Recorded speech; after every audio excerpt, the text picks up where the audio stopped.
Ginoong Pilipinas first runner-up. Yan ang achievement ng Instagram hunk na si Jericho Ponce. Ang hindi alam ng marami, siya rin ang hot na younger brother ng aktor na si Jerome Ponce. Oras na para alamin ang mga wild secrets ng hunk na ito. Dito lang yan kung saan nagsisiksika ng mga wild at guafu. WTFU! Si Jericho Ponce po ay namamakla. Huh? Hindi. Si Jericho Ponce ay first runner-up sa Binibining Pilipinas. Hindi din. Hindi. First runner-up sa Ginoong Pilipinas. Ginoong Pilipinas. Okay. Itong si Jericho Ponce. O, ayan, Ponce. Kapatid niya talaga si Jerome Ponce. Yes. Sino mas matanda sa inyo? Si Kuya. Kuya mo siya. Kuya ko siya. Hindi ka ba parang may issue? Kasi syempre, your brother is sikat. Tapos ikaw nag-start ka sa showbiz. You're trying your luck in the business. Yes. Hindi parang may pressure or parang medyo parang na-offend ka. Kailangan talaga may tag na, ay kapatid ako ni Jerome Ponce.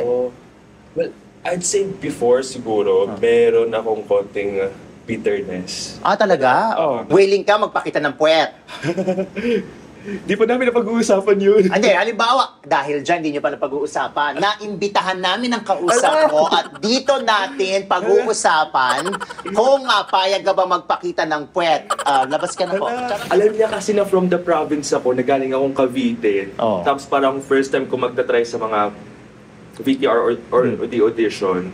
Tapos parang sabi niya, para daw mabilis niya akong parang ako yung priority niya sa mga VTRs or goals or auditions.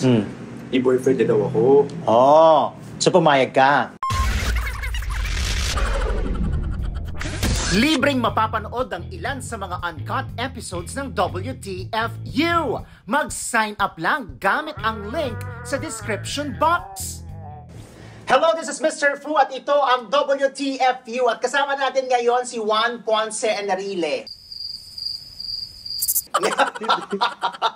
Alam mo naman si Juan Ponce Enrile. Hindi ako yun. Oo nga, pero kilala mo. Kilala mo. Kilala mo naman. Hindi, ang kasama talaga natin ngayon ay si Jericho Rosales.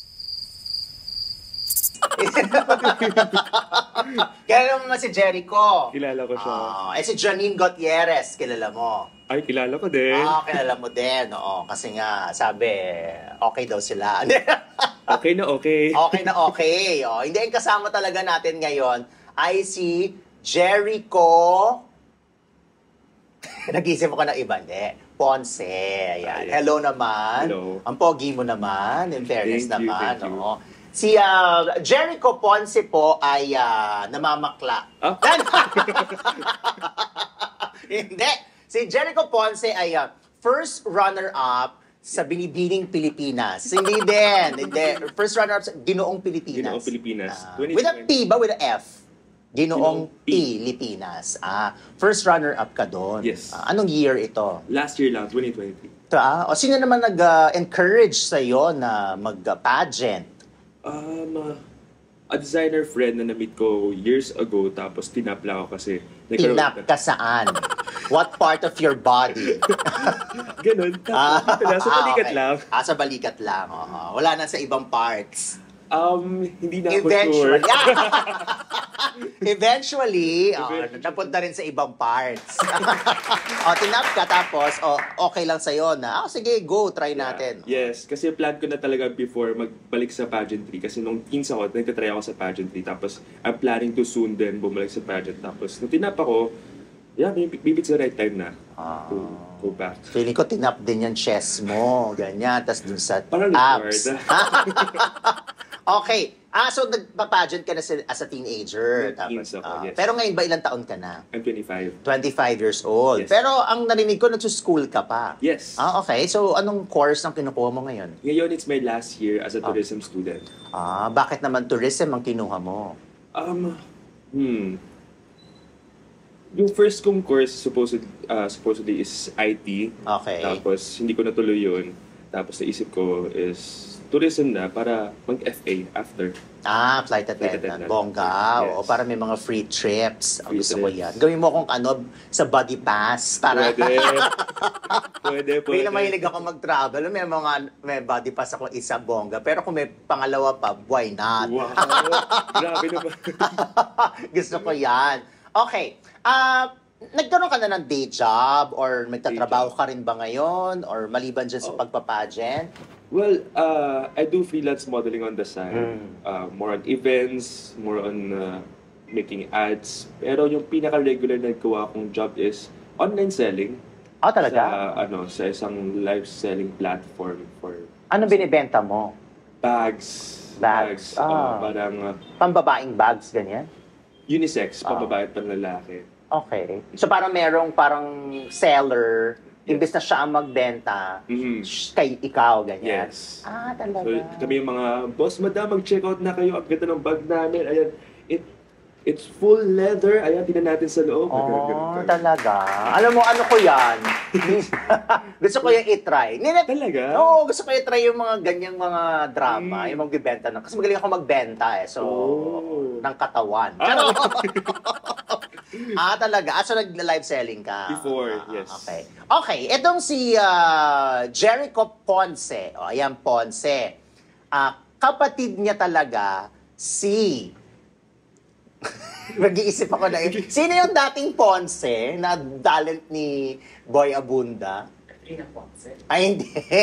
Lalaki na singer na kasi ka-batch nila Calvin Miliado, Dessa. Tapos crush ko yun basta Ponce. Ako i-search mo na lang Kalel. Wow! Sino nga yung Ponce? Dante Ponce? Hindi mo alam. Singer yan. Parang after nila Ariel Rivera, ganyan. Naging talent ni Sir Boy Abunda. But anyway, hindi kapatid talaga siya ni Jerome. Jerome Ponce. Wow! Jerome... Sino mong bagong Jerome sa wala na? Jerome Ponce. Yes. Sino mas matanda sa inyo? Si Kuya. Kuya mo siya. Kuya mo siya. Ang taas nung kuya mo siya, parang gusto ko sabihin, mukha ka matanda. Hindi. Kuya mo siya. Yes. So, ilan ba kayo magkakapatid? We're 6 actually. 6. Pang ilan si Jerome? Second siya. Second siya, si Tapos may kuya. panganay pang babae. Tapos kuya, tapos another babae, tapos ako, tapos another babae, tapos youngest is lalaki ulit. So sa anim, ang nag-artista talaga si Jerome. Or may... Yes. Actually, pero kami tatlo kasi, nagkakaroon kami ng acting din talaga. Sinong tatlo? Si Jerome? Jerome, me, and yung youngest brother ko. Anong pangalan naman ni youngest brother? J.O. Ponce naman. J.O. Ponce, oo. So ikaw, na-try mo na artista na rin? Yes. Yung mga serye-serye, indie film, ganyan? Medyo, mga supporting roles lang. Mga kapatid na artista, kaklase ng artista.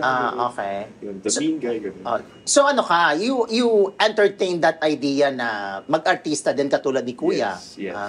Okay. So, kung ikaw ay bibigyan ng choice, or anong klaseng artista ka? Ano ba? Comedy, action, drama, porn? May gano'n. Kasama sa options yon nowadays. Actually, lagi akong may...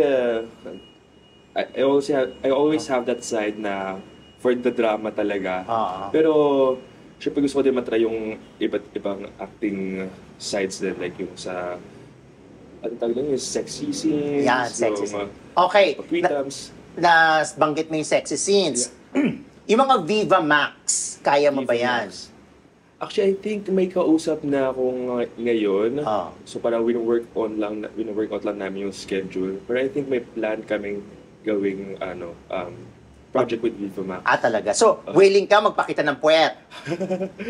Di pa namin napag-uusapan yun. Hindi, halimbawa, dahil dyan, hindi nyo pa napag-uusapan, naimbitahan namin ang kausap mo at dito natin pag-uusapan kung payag ka ba magpakita ng puwet. Labas ka na po. Charot. Hindi, kaya mo magpakita ng puwet. Siyempre, tatanungin yan. May love scene sa isang babae. Viva Max to Hindi naman to yung isa. Ano ba yung isa? Viva One, oh. Well, andun si Kuya sa Viva One na ngayon. Hindi ba siya nag-Viva Max? Hindi pa. Okay. Oh, so halimbawa, si Kuya sa Viva One, pero ikaw the younger brother and the more daring brother, sa Viva Max. Siyempre, pag Viva Max, hindi pwedeng pa tweetams doon. Pakita ng puwet, pumping scene, bed scene, love scene, sex scene. Oh, kaya? Well, pakinis naman yung puwet ko. Ay! Dahil dyan! Mamaya po, abangan ninyo. Ipinagbabalaki po niya ang makinis niyang puwet. Uy, pero ako nga, may kilala nga akong aktor dyan na hirap na hirap yung Sino ba direct ang nagkatatapal? Makeup artist? Makeup artist. Kasi nung pinahubad siya ni direct na kailangan ipapakita na yung puwet. Naku, hirap na hirap sila. Parang inaspalto yung puwet. Kulang na lang mag-prosthetics. Kasi sobrang dami daw, chismis. So, ikaw hindi ka mahihirapan. Mabilis ang taping, ang shooting. So, willing ka, pakita ang puwet. If the price is right. If the price is right. Okay. Okay, puwet. Diyan nagsisimula ang lahat. Papakita ng puwet. Siyempre, dami mo ng puwet na ipinakita. Sabi ng Viva Max, nakakasawa na itong puwet ni Jericho. Pakita na yung harap. Sabi gano'n. Willing ba? Frontal nudity. Siyempre, etong TF mo, napapayag ka sa puwet kasi mataas ang TF, di ba? Pumayag ka, halimbawa. Ngayon, papakita na yung harap, dodoblehin ang talent fee. Launching film, pero ipapakita si Chunchun. Oh no! Wala, di pa ako ready. Sa tingin mo, hindi mo kaya? Siguro soon. Maybe there is a chance, pero hindi ko pa naiisip. How soon is soon? Later? Parang next week. Hindi, I don't know. Pero syempre, artista naman. So, depende siguro kung... Yes. Tsaka kung gano... Meron akong kilalang aktor, ay, pwede ko pala ito i-blind item. Pero dito ko na lang gagawin.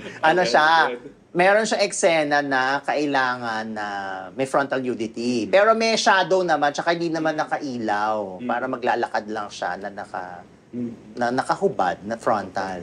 Mas conscious siya. Ang sabi niya kay Direk, grower ako, Direk. Kasi parang nakita ni Direk, parang tulog. Wala naman sinasabi si Direk sa kanya, pero siya yung defensive. Na-conscious siya. Na-conscious siya. Sabi niya, Direk, kailangan ba, active? Active si Chunchun. Sabi niya, hindi na, kahit ano na yan. Sabi ni Direk. So anyway, ikaw ba may ganun kang issue? Are you proud? I think I'm proud naman. Well, actually, may pinag-isip na parang, if magpo-frontal pala ako, I think I'd consider pag the project is right. Oo naman. Pag ikakaganda ng palabas, ibibigay ko talaga. Correct. Kanino? Kay Direk? Hindi, wag! Naku, ayaw ni Kay producer. Very good. I think that's the better option. You give it to the producer because the director can't do anything if the producer wants you. Lagot ako. Lagot ako sa pinagsasabi ko dito. So okay lang sa'yo. Kasi di ba yan ang parang entry level ng maraming artista na pa-sexy muna. So, who knows? Although si Jerome, kasi he started young. Yes, teens. Teens kasi. Ikaw, ka na 102 ka na, so hindi na pwedeng magpa-tweetams. So, kailangan medyo, papamature na yung mga roles. So, yes. But you're young-looking naman. Thank you. Okay. So, okay. Sa pageant, sabi mo, na-expose ka sa pageant. Tapos, nanalo ka, tinap ka para sumali. Yes. So, nakailang bakla ka na? Well, yung nag-alaga sa akin doon, may makeup artist, yung manager ko doon, yung handler ko, yung designer. Puro bakla. Puro bakla sila. So, hindi issue sa'yo. Hindi issue sa'yo. At you're comfortable working with the badings. Yes, I love them. And I think they love you too. Yes. May girlfriend ka ba ngayon? Ngayon, I'm dating someone, yes. Talaga. Taga-showbiz ba yan? Non-showbiz. Non-showbiz. Okay. Nakailang girlfriend ka na? 3. 3 girlfriends. Yes. Ano bang type mo sa babae? Physical? Chinita. Maputi. Nako! Nako lahat. Okay, sige pa. Go. Check. Chinita. Maputi. Check. Oh. Smooth. Ay! Check! Oh, ano pa? Ayun. Ano? Magandang smile. Ay, nako, check! Nako, lahat nasa akin na. O, sige, ano pa? Ano? Maganda yung harmony ng face. Ay, nako, check! Proud din ako sa harmony. Okay, so, ayun ang mga type sa physical. So, alam ba sa mga artistang babae, sino yung crush na crush mo? Crush ko talaga ever since si Julia. Julia, sino Julia? Barreto, Montes, o Fordham? Barreto. Roberts. Barreto. Julia Barreto. Oo, maganda si Julia Barreto, in fairness. Pero syempre, kung Julia Barreto na lang, kay Gerald Anderson na lang ako. Hindi na gusto ko si Julia Barreto. Meron ako napanood na movie, yung Between Maybes. Kasama niya dun si Gerald. Parang ewan ko kung sila na ni Gerald nun. Yung sa Japan ginawa. In fairness, magaling umarte dun si Julia Barreto. Julia Barreto. So, siya ang gusto mong halimbawa makapartner, ganyan. Yeah. Oo. Talaga. Sino ang girlfriend ni Jerome? Sorry. Di ba meron? Di ba, ano naman, vocal naman? Hindi naman tinatago? Ngayon wala, single si Kuya. Sino ba dati? The very recent. Di ba meron? Hindi ako naging sure kay Well, Sash na. Ayun. Wow! Familiar naman lahat naman alam na Sash na. Pero after Sash na wala? Hindi ako sure sa nangyari sa kanya. Tawagan mo. Actress. Talaga. So single si Kuya ngayon? Single si Kuya ngayon. Kuya, single ka ba? Chumocharba-charba lang. Hindi tayo sure. Meron bang si Kuya sa'yo? Halimbawa, advice. Halimbawa, lalo na pag nag-artista ka, ganyan, meron siyang laging paalala, ganyan. Wala pa kaming ganung klaseng talk ever. Pero I think he would say lang din is protektahan namin yung isa't isa if ever mag-pursue ako sa industry na same sa kanya. So close naman kayo as brothers. May bonding moments naman kayo. Yeah, I'd say meron naman.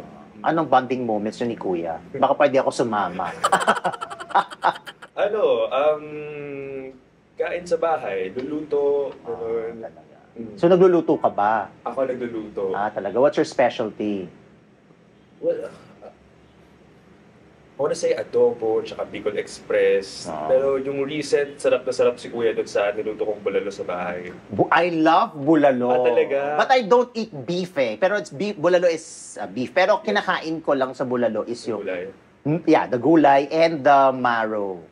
Yung laman, yung utak. Yung bataba nung bulalo. Yung yung taba, basta yung taba. Oo, yung taba, yung pampabata. But the beef, hindi talaga ako nagbibi. Yun lang yung pumapasa sa tiyan ko, the rest hindi na. Pero favorite ko yan, bulalo. Meron akong friend na magaling gumawa ng bulalo, si Paolo Bustamante. Dapat makilala mo siya. So sinasabi niya na dapat you have to protect each other, ganyan. Wala na siya mga warning. Halimbawa, Jericho, dapat wag ganito o wag ganyan. Huwag ka makikipag-inuman sa mga bakla. Yung mga ganun ba siyang sinasabi? I think secure naman si Kuya sa akin kung alam kung ano yung alam ko sa wag sa hindi. So I think he thinks I can decide naman for my own na kung what I should do or what shall I not do. Tama. Ganun. So ano naman siya? Kampante naman siya sa'yo. Hindi ka ba parang may issue kasi syempre your brother is sikat, tapos ikaw nag-start ka sa showbiz, you're trying your luck in the business. Yes. Hindi parang may pressure or parang medyo parang na-offend ka, kailangan talaga may tag na, kapatid ako ni Jerome Ponce. Well, I'd say before siguro, meron akong konting bitterness. Talaga? Ngayon hindi na. Lalo na nakasama ko si Kuya sa bahay ngayon. Before kasi hiwalay ako sa family ko, hiwalay ako sa kapatid ko, hiwalay ako sa parents ko, sa siblings ko. So, hindi ko alam kung how it's like talaga na may kapatid na artista, how it's like na yung dynamic talaga na family namin supposedly. Pero ngayon na na-experience ko na sila, I mean, kasama ko na sila starting ng pandemic pa lang. Yan, comfortable naman ako. And nagkaroon na ng mga answers yung mga questions ko before. Na yun nga, bakit kailangan related ako sa ganito? Talaga? Pressure sa akin. Parang pang ilan ka na nagkwento sa akin ng ganyan. Ito, before, well, alam naman natin yung issue ni Sandro Mulak, no? Pero before may mangyari dun sa kanya or may issue sa kanya, natanong namin siya, na-interview namin siya, kasi di ba ang kapatid niya si Alonso, yung the younger, younger naman. Tapos di ba yun yung nag-artista? Ganyan din yung sagot niya. Yung parang kung may na-offend ba siya, or baka may, may bitterness ba o ganyan. Meron din siya, pero din, it took, gradually, natanggap niya o na-realize na, kasi siya din, di ba, nung mas sikat si Alonso, tapos siya nag-enter ng showbiz. So, he made extra effort para talagang, siya yung magkaroon ng sarili niyang path. So, at least, na naging honest kayo. At maganda doon, na overcome nyo na yung, kung ano man yung issue nyo doon sa kapatid. Nabanggit mo kanina yung sabi mo, very comfortable ka naman sa mga bading, kasi nung nagpa-pageant ka, lahat na nakapaligid sa iyo, mga may mattress. Ano naman yung hindi mo makakalimutang indecent proposal ng bading? Meron ba? Yan, nauutal, nag-e-edit sa utak, iniisip niya, sasabihin ko ba, papayagan ba ako ni Kuya? Charot, Hindi, I think siguro yung the first one, kasi feeling ko sa industry talaga natin is kinda normal. Or... naku, ayaw ni Direk Joe na lamangan. Charot lang. Hindi, okay lang, go. Medyo aware naman siguro lahat na meron talagang indecent proposal. Actually, sa lahat ng industry meron talaga Pero sa akin, would be yung pinaka-memorable is yung first one. Ano sinabi sa'yo? Alam niya kasi na from the province ako, na galing akong Cavite. Tapos parang first time ko magta-try sa mga VTR or the audition. Tapos parang sabi niya, para daw mabilis niya akong parang ako yung priority niya sa mga VTRs or auditions. I-boyfriend niya daw ako. So pumayag ka? Hindi naman ako pumayag. Bakit naman umarte ka? Ayun. Yun ang gusto niya, jowain ka niya, pero gagawin ka niyang talent. Oo. Tapos, feeling ko, ang tumatak lang kasi sa isip ko noon is, jujuwain mo, kaya dami-dami mo na rin yung jowa din by that time. So, parang nag-collecta siya ng boys that time. So, parang, mas okay na rin na yun yung nakita ko. Kaya medyo nag-back off ako. So, ibig sabihin, kung wala pala siyang jowa, papayag ka? I mean, halimbawa, siya? Para siya si Mama Mary, talagang born without original sin. Charot! Baka blasphemous ko. Pero, hindi, halimbawa, papayag ka. So, do you see yourself na makipagrelasyon sa bading? Mona ipandesal o hotdog? I need protein, hotdog. Ayan, very good.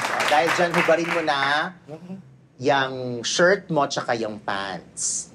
Yan, for the win. Tapos kailangan ka lang huwag mawala sa frame, tapos dito sa camera. Ang laki ng build mo, no? Yeah. Talaga. Si Kuya, hindi ganyan, no? So, nag-gym ka? Nag-gym, yes. Tuwing kailan ka nag-gym? Naku, ayan na po yung puwet na pinagmamalaki niya. Makinis. Makinis. Dahil dyan! Good news! Libreng mapapanood ang uncut version ng episode ni Jericho Ponce. Mag-sign up lang gamit ang link sa description box. Dahil dyan, maraming salamat. I-invite mo na sila sa iyong mga social media accounts. Oh yes, please. Facebook, Instagram, and TikTok. Jericho Ponce. That's all. That's RRICHO, then Ponce. Dyan.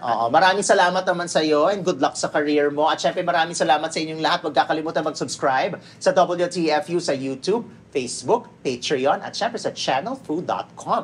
This is Mr. Fu. Ganon! Nakipagrelasyon ka na ba sa bading? Briefs, boxers o wala? Kailan ka unang na-chorba o chumorba?